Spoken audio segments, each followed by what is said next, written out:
Hi everyone, എല്ലാവർക്കും അടുത്തറിയാമിൻ്റെ പുതിയൊരു സെഗ്മെൻറ്റിലേക്ക് സ്വാഗതം. ഇന്ന് ഞാനുള്ളത് തൃശ്ശൂരുള്ള ലിവ ഹോം ലിഫ്റ്റ്സിലാണ്. ആൻഡ് ഇന്ന് ഞാനിവിടെ എത്തി നിൽക്കുന്നതിന് മറ്റൊരു പ്രത്യേകതയുണ്ട്. കാരണം നമ്മളെല്ലാവരും ലിഫ്റ്റ്സൊക്കെ നമ്മുടെ നോർമൽ ലിഫ്റ്റ്സൊക്കെ എല്ലാവരും കണ്ടിട്ടുണ്ടാവും. പക്ഷേ കുറച്ചുകൂടെ അഡ്വാൻസ്ഡ് ആയിട്ട് ഹൈഡ്രോളിക് ലിഫ്റ്റ്സിനെ പറ്റിയിട്ട് കേട്ടിട്ടുണ്ടാവും. സോ ഇന്ന് നമ്മൾ അങ്ങനെ ഒരു ഫേമിനെ പറ്റിയാണ് പരിചയപ്പെടാൻ പോകുന്നത്. തീർച്ചയായിട്ടും 2017 തൊട്ട് ലിഫ്റ്റ്സിൻ്റെ രംഗത്ത് മറ്റൊരു ഇന്നോവേഷൻ കൊണ്ടുവന്ന് മറ്റൊരു ചരിത്രം തന്നെ തിരുത്തി എഴുതിയിരിക്കുകയാണ് ഇവരെല്ലാവരും ചേർന്ന്. സോ തീർച്ചയായിട്ടും അതിൻ്റെ അമരക്കാരായിട്ടുള്ള രണ്ടുപേരുണ്ട്. സോ രണ്ടുപേരും നമുക്ക് പരിചയപ്പെടാം. ബാ.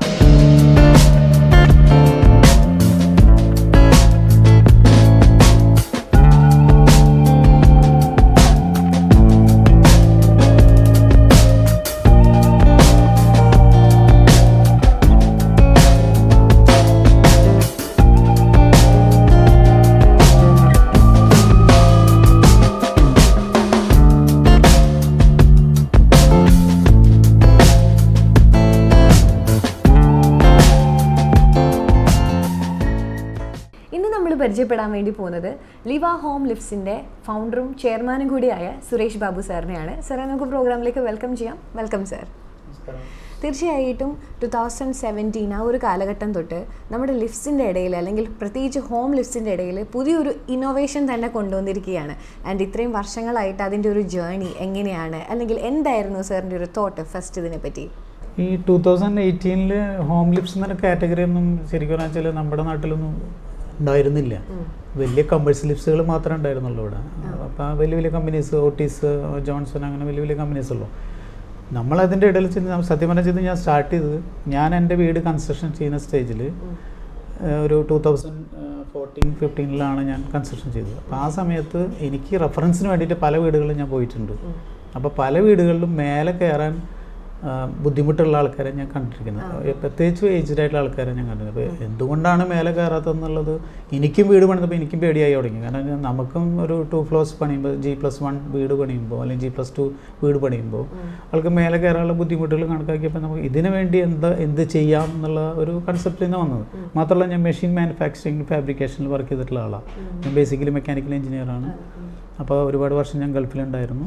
അപ്പോൾ ഇതിൻ്റെ ടെക്നോളജി ഒക്കെ ആയിരുന്നപ്പോൾ ഞാൻ എൻ്റെ വീട്ടിലൊരു ലിഫ്റ്റ് വയ്ക്കാം, സിമ്പിളായിട്ട് എങ്ങനെ ചെയ്യാൻ പറ്റും. പിന്നെ പതുക്കെ ഞാൻ ഇത് ഡെവലപ്പ് ചെയ്ത് വന്നപ്പോൾ ഒരു കോമ്പാക്ട് ലിഫ്റ്റ് അങ്ങനെ ഒരു ഹോം യൂസിന് എങ്ങനെ ഉണ്ടാക്കാം എന്നുള്ള ഇതിലേക്ക് വന്നപ്പോഴാണ് ഇതിലേക്ക് വന്ന് നമ്മൾ ലാൻഡ് ചെയ്തത്. സോ തീർച്ചയായിട്ടും നമ്മൾ ലിഫ്റ്റിൻ്റെ കാര്യത്തിലാണെങ്കിലും കോമ്പറ്റീഷൻസ് അധികമാണ്. അപ്പോൾ തീർച്ചയായിട്ടും ഒരു ഹൈഡ്രോളിക് ലിഫ്റ്റ് എന്ന് പറയുമ്പോഴത്തേനും കുറച്ചേറെ വേറിട്ട് നിൽക്കുന്ന കുറേ കാര്യങ്ങളായിരിക്കും. അപ്പോൾ എന്തൊക്കെ കാര്യങ്ങളാണ് നമുക്ക് ലിവ ലിഫ്റ്റിന് എടുത്തു പറയാനുള്ളത്?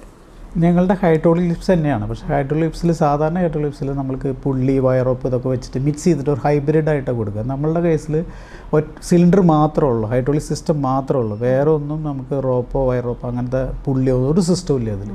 അപ്പോൾ അതുകൊണ്ട് തന്നെ ഇത് മെയിൻ്റനൻസ് എന്ന് പറഞ്ഞാൽ ഇതിനെ ഉപയോഗിക്കുന്ന റെയിലിൽ ഓയിലോ ലൂബ്രിക്കേഷനോ ഒന്നും ആവശ്യമില്ലാത്തതാണ്.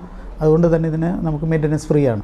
പിന്നെ നമുക്കിതിന് പിറ്റ്, മെഷീൻ റൂം, അതുമാതിരി ഹെഡ് റൂം ഒന്നും ആവശ്യമില്ലാത്ത ഒരു ടൈപ്പാണ്. പഴയ വീടുകളിലും പുതിയ വീടുകളിലും വയ്ക്കാവുന്ന ഒരു സിസ്റ്റമാണിത്. പഴയ വീടുകളിലാണ് ഏറ്റവും ആപ്റ്റ്. അപ്പോൾ വീടിനെ ഡിസ്റ്റർബ് ചെയ്യാത്ത, അവർ വീട്ടുകാർക്ക് ഡിസ്റ്റർബ് ചെയ്യാത്ത രീതിയിൽ നമുക്ക് പെട്ടെന്ന് 36 hours കൊണ്ട് നമുക്ക് ഇൻസ്റ്റാൾ ചെയ്യാവുന്ന ഒരു കൺസെപ്റ്റാണ് ചെയ്തത്. സിവിൽ വർക്ക് വളരെ മിനിമം സിവിൽ വർക്ക് വരുന്നുള്ളതിനേക്ക്. മറ്റുള്ള ലിഫ്റ്റ്സിനെ കമ്പയർ ചെയ്യുമ്പോൾ അവർക്ക് oil, periodical maintenance, oil, grease, lubrication ഇതൊക്കെ ഉണ്ടാവും. നമ്മളുടെ കേസിലില്ല. നമ്മളിപ്പോൾ ഇതിന് 2 years ഫുൾ വാറണ്ടി കൊടുക്കുന്നുണ്ട്. അതുകൂടാതെ 5 years മോട്ടറിൻ്റെ പമ്പിനും വാറണ്ടി കൊടുക്കുന്നുണ്ട് നമ്മൾ. അപ്പോൾ അതുകൊണ്ട് തന്നെ ഇപ്പോൾ സാധാരണ ഇതിന് മെയിൻ്റനൻസ് വളരെ കുറവാണ്. എന്നാലും ആൾക്കാർ AMC ചോദിച്ച് വരാറുണ്ട്. പക്ഷേ AMC നമ്മൾ ഇൻട്രൊഡ്യൂസ് ചെയ്ത് തന്നെ ഇപ്പോൾ അടുത്തിടെയാണ് AMC ഇൻട്രൊഡ്യൂസ് ചെയ്തത്. അപ്പം പ്യുവർലി മെയിൻ്റനൻസ് ഫ്രീ ആണ് ഈ ലിഫ്റ്റ്.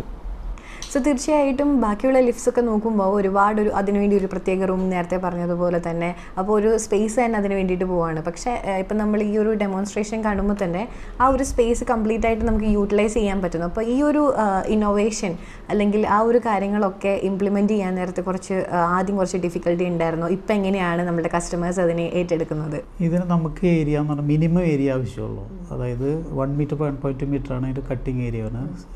നമ്മുടെ ക്യാബിനെ സംബന്ധിച്ച് നോക്കുമ്പോൾ 3 into 2.5 feet square feet area ഉണ്ട്. അതായത് ഓൾമോസ്റ്റ് ഒരു 8 square feet ഏരിയ ആണ് നമുക്ക് എടുക്കുന്നുള്ളൂ.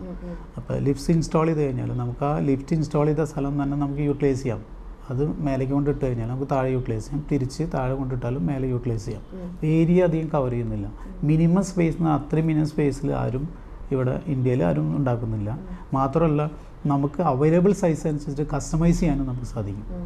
ഒരു വീട്ടിൽ വേണമെന്ന് വെച്ചാൽ നമുക്ക് അങ്ങനെ, ഇപ്പോൾ അവരുടെ വീട്ടിൽ തീരെ ഏരിയില്ല, അപ്പോൾ നമുക്ക് അതും ചെയ്യാൻ പറ്റും. ഈവൻ ഇനി വോൾ വേണം, ഒരു വോൾ മൗണ്ടിങ് സ്ട്രക്ചറാണ് ഇതിൻ്റെ. ഇനി വോൾ ഇല്ലെങ്കിൽ തന്നെ നമുക്ക് സ്റ്റെയർ കേസിൻ്റെ ഇടയിലും സാറിനോട് സി ഷേപ്പിലുള്ള സ്റ്റെയർ കേസ്, എൽ ഷേപ്പിലുള്ള സ്റ്റെയർ കേസോ അതിൻ്റെ ഉള്ളിലും നമുക്ക് വിത്തൗട്ട് വാളിലും നമുക്ക് പിന്നെ വയ്ക്കാൻ സാധിക്കുന്ന ഒരു തരം എക്യുപ്മെൻ്റാണത്. വളരെ സിമ്പിളായിട്ട് ചെയ്യാവുന്ന, എല്ലാവർക്കും ചെയ്യാവുന്ന ഒരു എക്യുപ്മെൻ്റാണ് നമ്മൾ ഇറക്കിക്കൊണ്ടിരിക്കുന്നത്. അപ്പോൾ കസ്റ്റമൈസേഷൻ മാത്രമല്ല, നമുക്കിതിൻ്റെ കൂടെ വീൽ ചെയർ ലിഫ്റ്റ്, ഒരു വീൽ ചെയറും ഒരാൾക്ക് കയറാവുന്ന ലിഫ്റ്റ്സുകളും നമ്മൾ ഇതിൻ്റെ ഉണ്ടാക്കുന്നത്. അപ്പോൾ ഇതിന് ഫോൾഡിങ് ഡോസ് വെച്ചിട്ടാണ് ചെയ്യുക. സാധാരണ ഇതിന് മാനുവൽ ഡോസും ഫോൾഡിങ് ഡോസാണ് നമ്മൾ കൊടുക്കുക. അപ്പോൾ ഈ മാനുവൽ ഡോസ് കൊടുക്കാൻ കാരണം എന്താണെന്ന് വെച്ചാൽ എന്തെങ്കിലും ഇഷ്യൂ വന്നു കഴിഞ്ഞാൽ നമുക്ക് ആൾക്കാർ പാനിക്കാവാതിരിക്കാൻ വേണ്ടിയിട്ടാണ് നമ്മൾ അങ്ങനത്തെ ഒരു ഡോർസ് കൊടുക്കുന്നത്. ശരിക്കും നമുക്ക് ലൈസൻസിൽ അങ്ങനെ ഒരു ഹോം യൂസിനുള്ള ലൈസൻസിൽ എപ്പോഴും മാനുവൽ ഡോർസാണ് നല്ലത്. ഇനി ഓട്ടോമാറ്റിക് ഡോർസ് വേണമെങ്കിൽ അതും നമ്മൾ കൊടുക്കുന്നുണ്ട്. പക്ഷെ അത് ഓരോരുത്തരുടെ കസ്റ്റമറുടെ ഇഷ്ടം അനുസരിച്ചിട്ടാണ് നമ്മൾ ചെയ്യുക. അതിൻ്റെ മറ്റൊരു പ്രത്യേകത എന്താണെന്ന് വെച്ച് കഴിഞ്ഞാൽ നമുക്കിപ്പോൾ ലിഫ്റ്റ് ഇൻസ്റ്റാൾ ചെയ്ത് കഴിഞ്ഞാൽ, ഇപ്പോൾ സപ്പോസ് ആൾക്ക് വേണ്ട, നമുക്ക് മാറ്റി സ്ഥാപിക്കാൻ ഈസി ആയിട്ട്, ഇത് നെറ്റ് ബോൾട്ട് സിസ്റ്റമാണ്. ജസ്റ്റ് ഊരി കൊണ്ടുപോയിട്ട് നമുക്ക് വേറെ സ്ഥലത്തും സ്ഥാപിക്കാവുന്നതാണ് ഈസി ആയിട്ട്. ഈവൻ റെൻ്റൽ ഹോമായാലും നമുക്ക് റെൻ്റൽ ഹോമിൽ പിടിപ്പിച്ചതിന് ശേഷം ആൾക്ക് വേണ്ടാന്ന് തോന്നി നമുക്ക് ഊരി കൊണ്ടുപോയി വേറെ സ്ഥലത്ത് പിടിപ്പിക്കാൻ പറ്റും. അങ്ങനെ ഒരു പ്രത്യേകതയും കൂടി ഈ ലിപ്സിനുണ്ട്. അടുത്തറിയാമിൻ്റെ ഈ ഒരു സെഗ്മെൻറ്റ് നിങ്ങൾക്ക് എല്ലാവർക്കും യൂസ്ഫുൾ ആയിരിക്കും എന്ന് ഞാൻ വിശ്വസിക്കുകയാണ്. സോ അടുത്തൊരു സെഗ്മെൻറ്റിൽ ബാക്കി വിശേഷങ്ങളുമായിട്ട് നമുക്ക് കാണാം. So bye from Devika.